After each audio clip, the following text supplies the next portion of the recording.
Hey, welcome back to Mike's Diabetes World. Well, today we're going to continue on my story of my last 2 years. When we left off, I was still in the hospital. I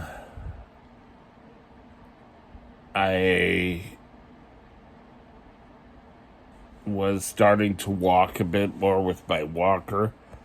And let's get these off, that's better. And started to get more practice. Occupational therapy started working with me to get stuff that I would need, like a walker, my bed, when I got home. Well, finally things all lined up and I got out of there. And just before I left, my sister called and said to, let's see, it's more light here. There we go. That I should be going into assisted living. And that I would need assisted living. Of course, no one speaks to me about this. No one tells me the condo is being sold. As far as I know, it was going to live up to Mom's wishes. However,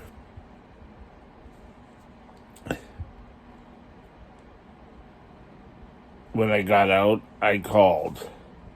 And I said I was interested in this getting assisted living. Sorry, itchy eye. And they went away. She came, the nurse came and did an evaluation, asking things.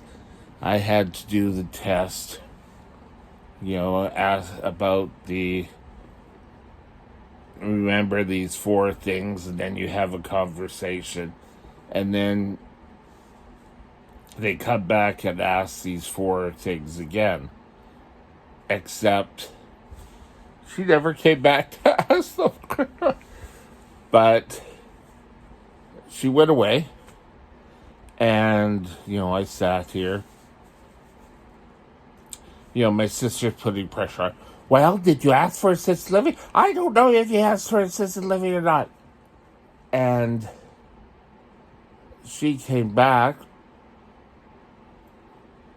and said, assisted living wouldn't work for me because I was too complex. My care was a little complex. So, what that meant was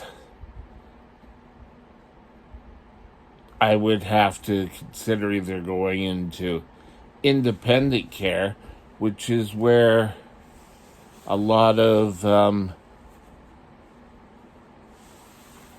just looking for, there.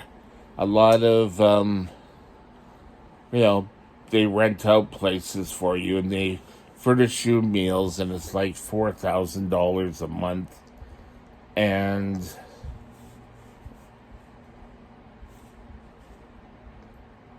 things would all be hunky-dory. Well, that wouldn't work here. I don't have the money for that. So I said I would like to go into the long care option.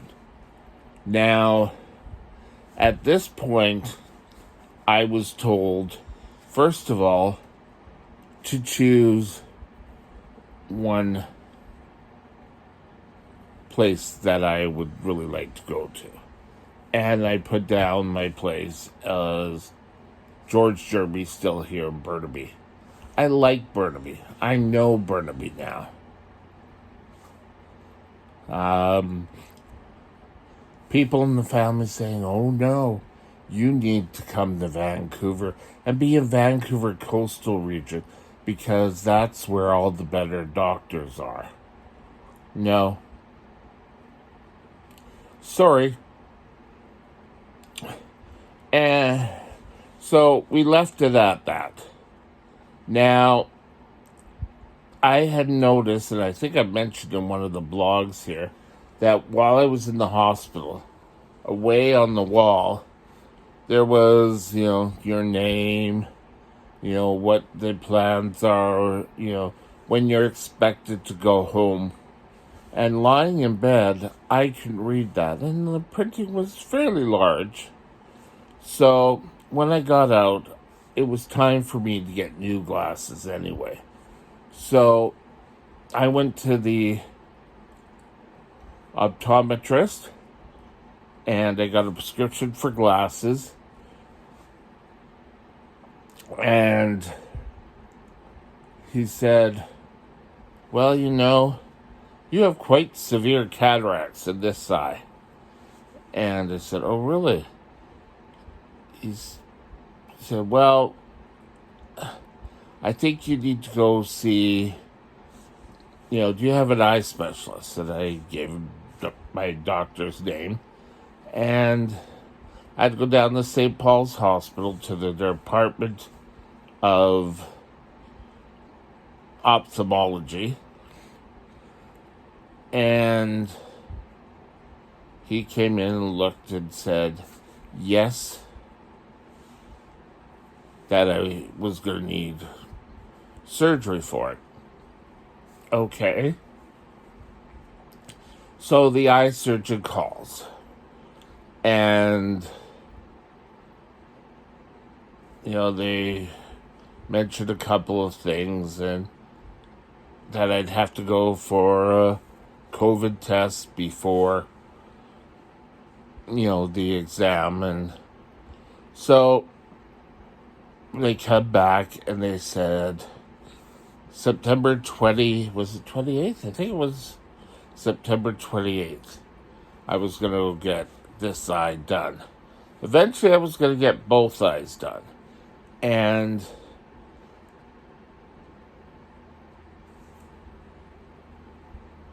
I got this side done, and trying to get out, it was done at, I keep forgetting the name, White Rock Hospital. Is it Eagle Ridge? No, that's not Eagle Ridge. Peace Arch. And my sister drove me out there, and I couldn't get out of the car. Well, she kind of got very close to the curb, and I couldn't use my muscles to get up and give me momentum up. So we had to have the whole fire department there and people lifting me up. And I went in and they took me up right away. And drops in my eyes, and they kind of, I think the surgery took twice as long. And he kept telling me while he was doing the surgery to look straight. And to me, this was straight, and he was being straight at him. So my eye kept going back to here. But we got through it. He put the patch on, and I came down here, or back down, and we had arranged for an ambulance to drive me home. Now, it did take me a while to wait for the ambulance. It was, I think, 6:30, 6:45 at night when the ambulance came to drive me home. And we got uh,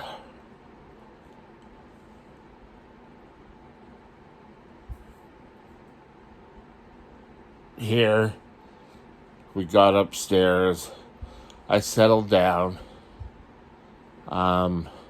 I took off my eye patch because I just wanted to see how far I could see. Now, I could see better than I could before the surgery in this eye, but it still wasn't great. And it took a while for things to kind of clear up so that I could see again. And now, this eye's great. And so when it came time to go for my next eye, for this eye, we arranged for an ambulance. I was supposed to be out there at 10, and at 9:30, no one still had come. And so I got into my friend's vehicle very tightly, and he drove me out there, and he arranged for me to come back in an ambulance. I went through the surgery. The surgery was a lot quicker. It was done. It was over with. And here, didn't know what the hell was I worried about cataract surgery for. And came out of it. He didn't bandage it up this time. And came home, sat at the edge of my bed, and looked around. I closed one eye because this eye was okay. And I was thinking, hell, I could see clearer than I could in this eye. Well, this eye needed a little bit more healing. And